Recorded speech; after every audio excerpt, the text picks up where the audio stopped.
안녕하세요. 조금만 더 쉽게 기초과학 교실입니다. 첫 번째 시간인데요. 오늘 제목은 등교 시간을 물을 때 초까지 묻지 마세요 입니다. 이게 무슨 말인가 싶을 텐데 이 영상에서 수학하고 과학의 차이에서 과학의 중요한 특징 한 가지를 여러분들께 전달해 드리려고 합니다. 과학을 시작하는 중요한 영상이고 그렇게 길지 않으니 끝까지 함께 해주시면 좋겠습니다. 바로 시작하겠습니다. 많은 사람들이 수학이나 과학은 둘 다 이과 과목이고 비슷한 것 아니야? 이렇게 생각하는 것 같습니다. 왜 그럴까? 제 나름대로 생각해 보니까 여기 간단히 보였지만 수학에도 수식이 많이 나오고 과학에도 수식이 많이 나와서 둘 다 좀 비슷한 경향이 있는 게 아닌가 이렇게 생각하는 것 같습니다. 다음 화면 보겠습니다. 제가 원주율 파이를 여기 표시했습니다. 우리가 보통 3.14라고 기억하는 수죠. 초등학교 때 처음 수학을 배울 때 원의 넓이를 구하려면 반지름 곱하기 반지름 곱하기 3.14 이렇게 하라고 했던 것 기억나시나요? 그런데 여기서 3.14는 근사적인 값이고 정확한 값은 끝도 없이 이어지는 숫자라고 합니다. 그래서 제가 AI 젠스파크를 이용해서 파이를 소수점 1000번째 자리까지 보여줘 했더니 여기 보인 결과가 나온 겁니다. 어마어마한 숫자죠. 저도 과학 기술 계산을 하는 사람이어서 때로 3.14, 15, 92까지는 기억을 하고 쓰기도 합니다. 그런데 그 뒤에 숫자들은 기억하기도 어렵고 쓸 일도 없습니다. 지금 보니 소수점 1000번째 자리 숫자가 9이네요. 중요하지 않습니다. 다음 페이지를 보겠습니다. 여기서는 제가 100m 달리기 세계 신기록을 보였습니다. 이 숫자를 보인 이유는 우리가 일상생활에서 생각할 수 있는 숫자들 중에서 정확한 게 무엇일까를 생각해서 고른 겁니다. 100m 달리기 공식 기록은 초고속 카메라로 찍어서 0. 몇 초까지 재잖아요. 그러니까 아주 정확한 값이라고 할 수 있죠. 이 자료는 위키피디아에서 찾은 자료인데 한번 읽어보겠습니다.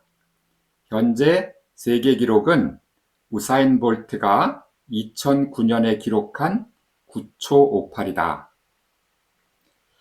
그런데 여기서 아까 파이는 3.14 뒤에는 다른 숫자들이 계속 있다고 했는데 여기 보인 9.58초 뒤에도 다른 숫자들이 있나 하고 묻는다면 어떻게 될까요?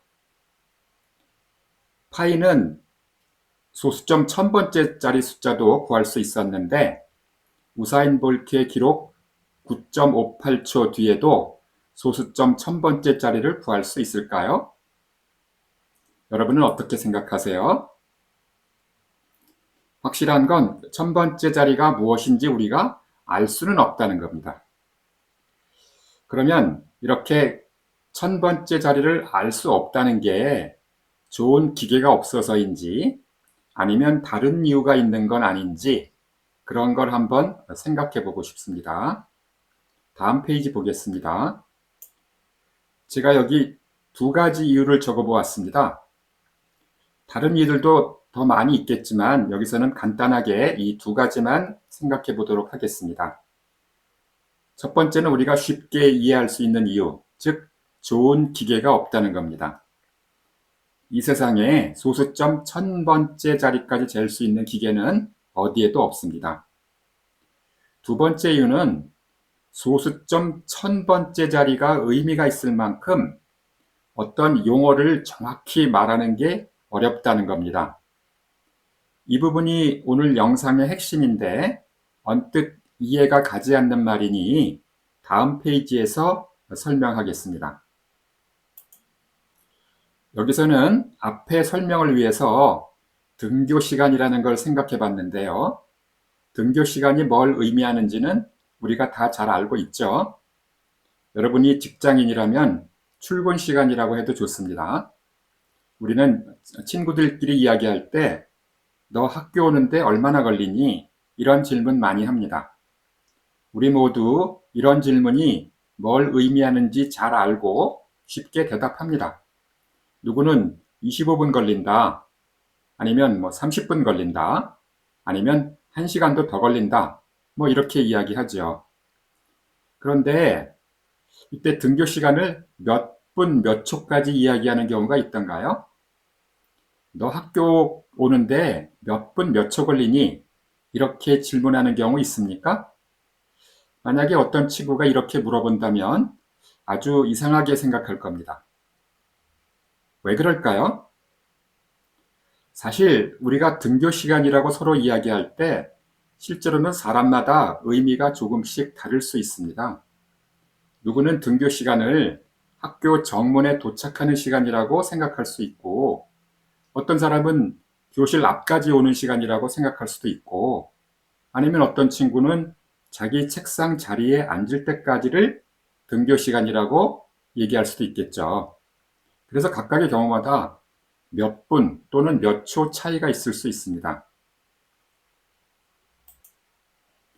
그래서 여기서 이야기하는 것은 뭐냐면, 우리가 잘 쓰는 등교 시간이라는 용어에는 그 말 자체에 초까지 엄격하게 잴 수 있는 내용이 포함되어 있지 않다는 겁니다. 따라서 만일 등교 시간을 초 단위까지 엄격하게 재고 싶다면 등교 시간이 무엇인지를 먼저 정확히 정해야 된다. 이런 겁니다. 예를 들면 집을 막 나설 때부터 시작해서 학교 정문 앞에 도착하는 순간까지 이런 식으로요. 그런데 이런 식으로 등교 시간을 정해본 적이 있나요? 그렇지 않지요. 따라서 우리가 쓰는 등교 시간이라는 용어에는 당연히 몇 분 정도 오차가 있을 수 있다는 것을 알 수 있습니다. 이렇게 생각할 때 예를 들어서 소수점 100번째 자리까지 의미 있는 등교 시간을 잘 정의할 수 있을까요? 아무리 노력한다고 해도 쉽지 않다고 저는 생각합니다. 더 자세한 이야기는 하지 않고 오늘 이야기를 정리하겠습니다.